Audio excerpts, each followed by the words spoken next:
Welcome to Distress to Joyful, Bailey's Way. I'm your host, Bailey Raber, here to enlighten you and the rest of the world about one of the most misunderstood mental health disorders out there, bipolar disorder.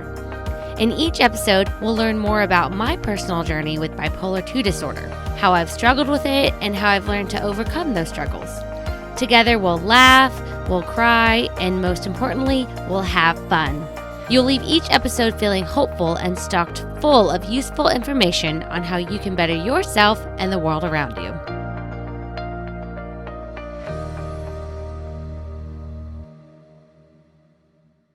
Hello, friends. I am happy to be back. I know I was here last week, but I don't know. I still feel like I'm back because I batched a ton of episodes before I went on my vacation to Europe. And so there was a long period of time when I was not recording. So today I've got some announcements for you guys, and then we'll move forward with the episode. And before I get into announcements, I just want to say that I do not have bullet points in front of me today. So if you're on YouTube, you can see my hands are free. I'm not looking at bullet points. I'm not winging it, but there's a lot that this episode is from the heart. And I also didn't write my announcements down and whatnot, so forgive me if I get a little off track here or there. But sometimes I feel like the episodes where I kind of sway back and forth, sometimes I feel like those are the best ones because they're authentic. They are me speaking what's on my mind, what's in my heart, and it feels less scripted, even though I don't script any of this shit. You guys should know that by now. So these last couple of weeks, I have been really down. I've been feeling like shit. I had some personal things go on that I unfortunately am not ready to share on this podcast. I don't know if I ever will be, but that's okay. It is what it is. But what happened with these life issues is they got me feeling really down. And that really sucked because I got really fucking down for the first time in a very long time. So far down that I had a hard time getting back up. And what always seems to happen to me is that when I'm going through a tough situation in life, the book that I need to read appears. So there's been lots of instances where I'm going through problems with a friend, I'm going through problems with family members, or I'm dealing with some trauma that keeps resurfacing. And a book that I had on hold at the library is all of a sudden, it's my turn and I get to go pick it up. And it's exactly what I need for that situation that I'm in. So that's not exactly what happened this time, but I did finish reading a book that I was reading for a scholarship program at my college, and I was like, okay, I am ready to pick up another book. And the book that I've had that Monish purchased for me back in January, it's been sitting on my nightstand for a very long time. The Light We Carry by Michelle Obama. So if you are on YouTube, you can see the cover. I will put a photo and a link of this in the episode notes, the show notes. But guys, literally the tagline right here says, "Overcoming in Uncertain Times." So she's talking a lot about what happened through the pandemic and everything. But guys, this is a very good guide. I wouldn't say self-help book necessarily, but it's a good guide. I love Michelle Obama. If you haven't read her first book, Becoming, you need to fucking read it. I love this woman so much and her husband. They are amazing. I'm going to tear up. They are exactly who I want me and Moni to be. Like, I want us to grow into these people, and he agrees. And so seeing her book, I saw it at Sam's. It was like $18. I said, okay, I want this. And he was like, done. It's yours. I'm probably about a third or a fourth of the way into it, but already it has started to help lift me out of my funk and really help me to figure out, okay, I'm in a place, it sucks. What can I do to get me out of this suck? Because when you're in suck, guys, most of the time it's all in your head. Now, I know that depression, bipolar depression, all of these things, those can weigh down, and that's a little bit different. I'm in a place with my bipolar disorder. I have managed it well enough to when I do get depressed, it doesn't last near as long as it used to. And a lot of times I can get myself out of it if I can work on reframing my mind and reframing whatever situation happened. And so Again, this was just really good timing. If you haven't read any of her books, you really need to fucking read them. She's amazing. Love her.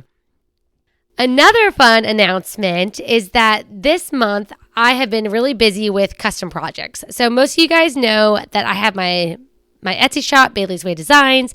There I sell a bunch of my handmade things that I sew and all of that stuff. But I've also been taking a lot of custom projects on, mainly for people in the Houston area, especially if it's clothing or costumes, because I have to do fittings. And recently I was asked to make a prom dress for somebody, and I've never done that before. And she was actually the niece of one of my friends. So this was a referral, a friend of a friend type deal, which was so cool because I haven't had any of these yet. And this girl, she was awesome, you guys. She had exactly in mind what she wanted. She had photos. She's like, I want this of this dress, this of this dress, and this of this dress. So organized, so amazing. She's a senior in high school, very, very professional and polite, and she was so easy to work with. And I finished her prom dress this weekend, and I'm so pumped. I cannot wait to see how it turns out. I spent like 25 hours on this dress, guys, because I did a bunch of hand beading, and it's gorgeous. I sent it to my best friend, Alex, who is in fashion school with me, and she said that this dress looks like if Princess Jasmine and Princess Belle had a love child, and this is what she would wear. So if you're not following Bailey's Way Designs on Instagram, I highly recommend it because I'll be posting photos and reels and videos of this dress. I can't wait to see how she looks at prom this weekend. I'm so, so pumped. And I'm so pumped to start doing more of these because, guys, I love doing evening wear. Costumes and evening wear are my favorite things to design. And so I really hope that more people are going to get on board this year. And with homecoming and Halloween and prom and all the stuff, I'm super pumped. I'm so pumped. Very excited. If you can't tell. If you're on YouTube, you can definitely tell. You see this big ass smile on my face. Looking for a way to support Distressed to Joyful Bailey's Way and your favorite podcast host, but unsure how? Well, friends, you can head on over to my Etsy shop, Bailey's Way Designs, to purchase an item handmade by yours truly. In my shop, you'll find cute and useful travel accessories, the comfiest workout headbands you've ever worn, adorable pet accessories, graphic t-shirts, and more. All of the proceeds from Bailey's Way Designs goes directly towards funding my college education, where I'm currently expanding my knowledge of fashion design. You can receive 15% off your first order of $35 or more by going to baileyswaydesigns.etsy.com and use code NEWCUSTOMER15. That's NEWCUSTOMER15. The link to my shop can also be found in the episode description and the show notes. Y'all, I truly appreciate all of your support, and I can't wait to hand pack and ship the items that you purchase from me. Once again, go to baileyswaydesigns.etsy.com and use code NEWCUSTOMER15 to receive 15% off your first purchase. Okay, so let's go ahead and dive on into today's episode. Write it out. I don't know why I just did that with my fingers on YouTube. Sorry, not sorry. So, I've got my little journal here. I'm not going to read from it, but I am going to explain the importance of journaling and writing it out in specific terms. So if you guys have been tuning in for a while, you probably have heard me say before that I used to hate journaling and that my therapist pushed it on me for years and I didn't want to do it and it sucked. And I actually have journals that date back as far as like 2015 where I would write a little bit and then I would stop for months or even years and then I'd go back and write a little more, and it just wasn't consistent, very sporadic. And then 2020 hit with the pandemic and shit just hit the fan, as we all know. And I started to take journaling more seriously. I had time for it. I had a lot going on in my head. I needed to get it the fuck out. And the best way to get things out of your mind, if you can't verbalize them to somebody else, which is what I prefer to do. Let's be real here. If you can't do that, the other great way, or the next best thing to do, is to journal about it. Most specifically, not when I journal, but one of the big benefits I have found from journaling is to get clarity when I need to have hard conversations with other people. So boom, if you haven't guessed it, that's where we're going with this. Because it is great to sit down and journal your thoughts out every night before bed, like I do, or in the mornings, and just kind of go over the day-to-day happenings or good things that happened or bad things that happened or whatever it may be. But Brene Brown introduced me to this idea of shitty first draft. So I mentioned that to my therapist the last session I was in with her, and I'm doing it a little bit different than how Brene Brown does it. My therapist made that clear to me, and I was like, oops, well, I like my way better because it works fucking great for me. So let's make up a hypothetical situation. Let's say I have this friend named Sally. I love using that name. Nobody's fucking named Sally anymore. It's great. So I have this friend named Sally, and Sally and I get into an argument. I don't know. We're arguing over something like, I don't even know, guys. Like, I don't really get in arguments with friends a lot anymore. So let's say we're arguing because we want to go do something and we can't make up a decision where. No, that's dumb. Okay, I don't even know. So Sally and I were arguing, and let's say that she's accused me of being judgmental towards her or being aggressive towards her. And I don't feel like I've been that way towards her. And now I'm upset because she's accusing me of something. I don't agree with what she's saying. I think that this is just miscommunication. Guys, 9 out of 10 times, most arguments are miscommunications. They're things people are not understanding where you're coming from, and then you get frustrated because you don't understand where they're coming from, and boom, explosions can happen. So the best thing I have found that works for me is, okay, I'm going to stop right now. I'm not going to say anything else in the moment, especially if it's through text. If it's through text, y'all, miscommunication is so easy to occur. So fucking easy. The beauty of texting is that you do not have to reply instantly. You can just stop. You can set the phone down and say, you know what? I'm going to come back to this text message later. And Sally could be blowing up my phone. I don't fucking care. I'm not going to reply to Sally until I have cooled down and figured out what I want to say to her and how I can best say this in a way that's going to portray what I'm actually feeling, what I'm actually trying to say, whatever it may be. So I'm done texting Sally back. I'm taking a moment, but I'm heated. I'm angry, and I don't want to respond in the moment. I don't want to respond out of emotion. I want to respond with a clear head. Well, how do I get a clear head?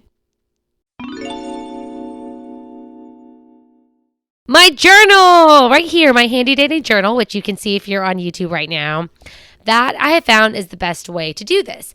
One of the ways that doesn't work for me is if I'm really mad and I'm trying to say something and I want to come from a clear head, I can't. I cannot come from a clear head if I'm mad. And a lot of times when I'm mad, I have a lot of shitty feelings or shitty things I want to say to this person, but I actually don't want to say them to the person, right? It's what I'm feeling in the moment because my anger takes over. Guys, Enneagram 8, my go-to emotion is anger. And when I'm angry, in the past, I've burned a lot of bridges because I've said things that I really didn't mean, but I said it in the moment. And when you say something, you cannot take that back. It is done. It is out there. Even if you didn't mean it, too fucking bad. You already said it. And sometimes words can hurt so bad, you guys. Y'all, I remember some really, really, really ugly things people have said to me in the past. I haven't forgotten them. Whether or not they apologized, it doesn't matter because I still remember, and those things sometimes still hurt. And those things are sometimes still triggering to this day because I'm in therapy working on not letting these things happen, not letting these past moments trigger me, but I'm not there yet. I haven't accomplished that. So those little things I remember and they still hurt. So instead of saying these things to the person, which sometimes in the moment you feel like you want to do, I have found that the best way to get those things out of my body so I don't accidentally say them to the person is to journal them and to do a shitty first draft. And how I do a shitty first draft is I sit down and I will title it Shitty First Draft, and I'll say Sally Edition.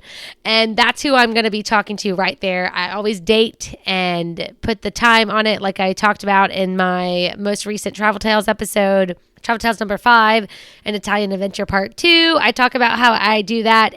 I've done it. I still do it to this day. I date it. I write the time. I put Shitty First Draft, Sally Edition, and I go fucking ham. And guys, when I go ham, I mean I go ham.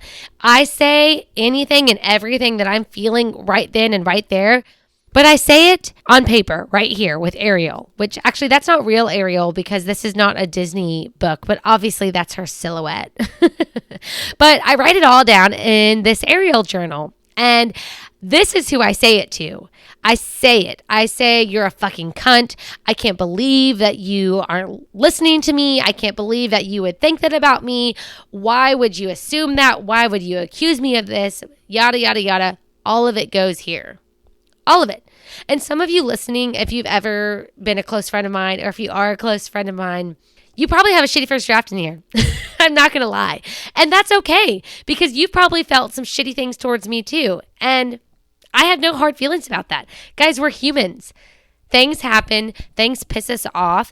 And people piss us off. People will disappoint you. Everybody in your life will disappoint you at least once in your lifetime. Every single person.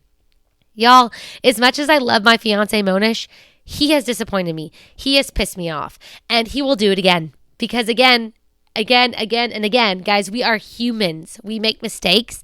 And no matter how hard we work on ourselves, we're still going to make mistakes. Nobody out there is perfect. Not you, especially not me.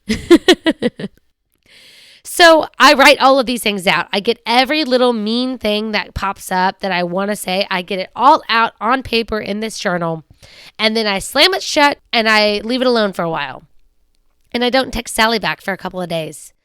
And I try not to think about this for a little while. And I just try to immerse myself in something that's going to center me. After my shitty first draft, I will pick up a book. I'll pick up Michelle Obama's book and start reading that. I will go on a run. I'll go on a bike ride. I'll start sewing. I will pull out my sketchbook. I will do something that's going to take me away from my anger and all of the anger I was feeling towards Sally. And I'm going to go immerse myself in something that's going to make me feel good. Something that I'm going to get lost in. Something that is going to fill my cup. Because the situation with Sally didn't fill my cup. It depleted my cup.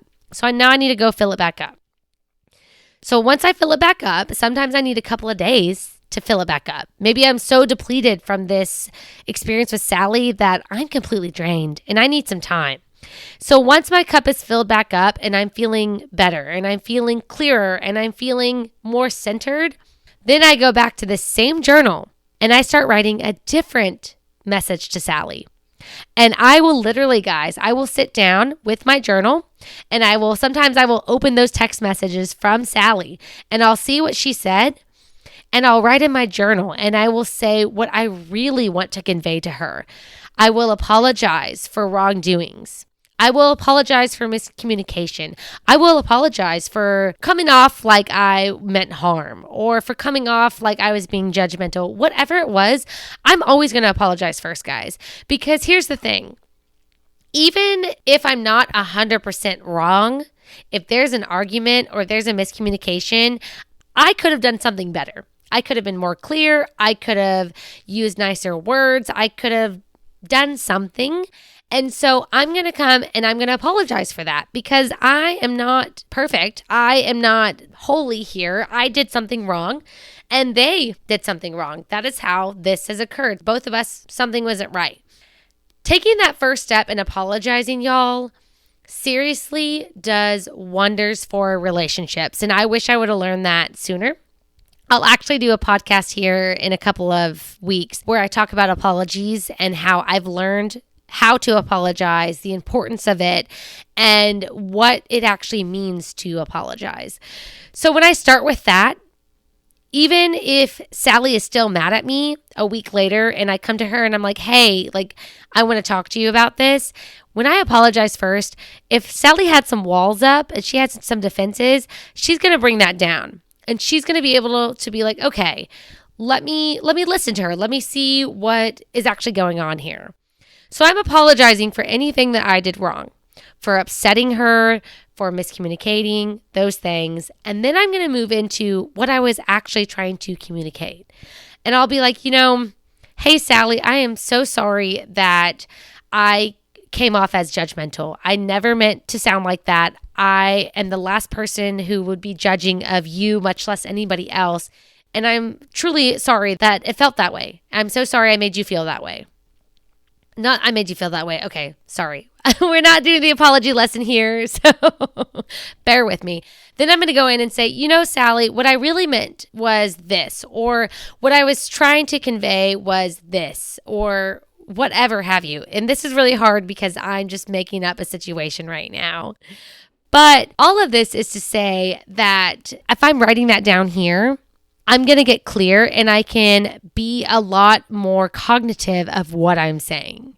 And sometimes I will have to write multiple paragraphs and keep going until I get it right, until it makes sense. And a lot of times, guys, when I'm done writing in here and I'm like, okay, this is what I want to say to Sally, I'm going to read it to Monish and see what he thinks, because my perspective is not going to be the same as somebody else's perspective.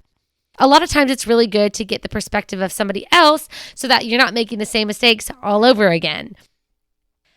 And another thing too, guys, is I have made the mistake of trying to apologize to people in text. And honestly, guys, I'm not good with face-to-face confrontation.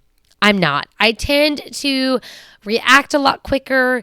I have a mouth, it'll fly off and all of that. And so there's been times where I apologize and I try to recommunicate with somebody in text, but sometimes that's not enough, guys. Sometimes you need to sit down face to face or over FaceTime or even just a phone call.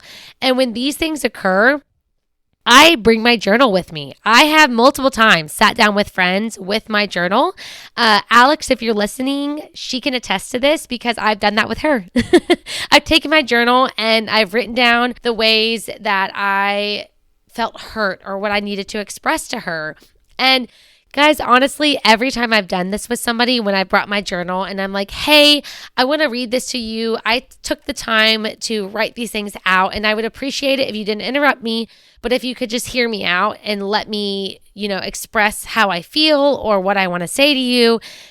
Everybody has been completely understanding, and most people they've been impressed. They're like, wow, I'm thankful that you took the time to do that and really sit down and think about this so that we can continue our relationship, because I'm tired of burning bridges. I'm almost 30. I'm tired of it. And the people that I have in my life right now, guys, you mean so much to me and I want to keep you here. So if I need to do some work and take some time and have a time out and sit with my thoughts and come up with what I can do to do better, damn straight, I'm going to do it every fucking time.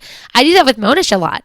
Monish and I do that a lot, where I'll go and I'll sit down and I need to cool off and think of things, and he needs to cool off and think of things, and we come back together and we're like, okay, what can we do better so this doesn't happen again? How can we move forward? And this is the attitude that I have with all the people in my life. Guys, the moral of the story is, if somebody's in your life and you truly value them and you want to keep them around and you want to continue to have a relationship with them, and you get into an argument or a fight, or you're upset about something they did, or you did something to upset them and they confronted you with that, and there's some kind of tussle, tension, whatever going on, seriously, I highly recommend doing your shitty first draft, writing out all the things that you feel, whether or not they are nice, whether or not they are true. Get them all on paper. Get them out of your body, because when they're out of your body, you have a way smaller chance of them coming out of your mouth when you are actually talking to that person.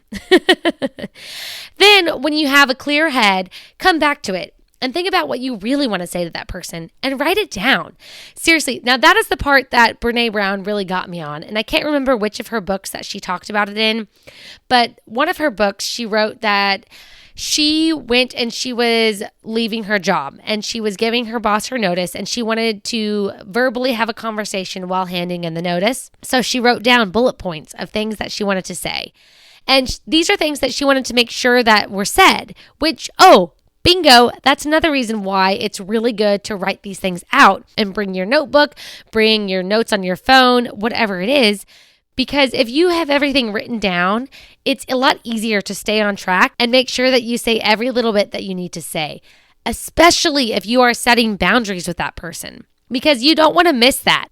If there's something important, you really don't want to miss it. And having written it all down, one, you're clear. You're making sure that you're covering all the things, that you're saying exactly what you want to say, and that you'll be able to portray it in the best way possible for that person to understand, to be there, and to be able to maybe see your side and figure out how you guys can make a solution to move forward. But also, it allows you to make sure you don't forget anything important. Because if you're having a conversation and you forget to say something that's important, or you forget to bring something up, and then a week later you remember, that person might not want to revisit the conversation, or it might not be the right time, or yada, yada, yada. There's a million different things that can occur. Again, moral of the story, writing things out can really, really help you to hold on to those relationships that you value most, and also to figure out what's best for you, what boundaries you need, and things like that. So I hope that all of that made sense. I'm going to try to write this out in the show notes in a way that kind of is a step-by-step of what I do. Because this is what works for me. This is a little bit different than what Brene Brown does, but we all have our own methods and ways of moving through lives, solving our own problems, that kind of thing. So I really hope that tuning in has inspired you to decide, okay, maybe I should do that. Maybe I should find a way that I can get this shit out of my body and then be able to clearly communicate what I need with the people in my life. Because again, guys, learn from my mistakes. I have burned so many fucking bridges, and I don't want to do that anymore. I really don't. Like I said, the people who I have in my life right now, they are so important to me, and they mean so much to me. And if something were to occur that were to upset either side, I want to make sure I do right and find out how we can move forward in a healthy way. And I hope that you would want to do the same too.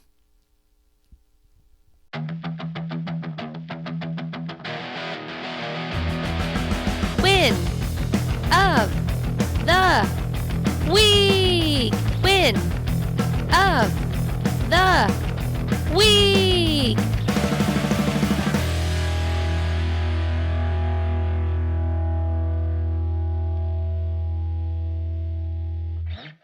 Okay, guys, so this is a segment that I created in order to spread some positivity, whether you are, showering for the first time in a week or you just accepted the job offer of your dreams.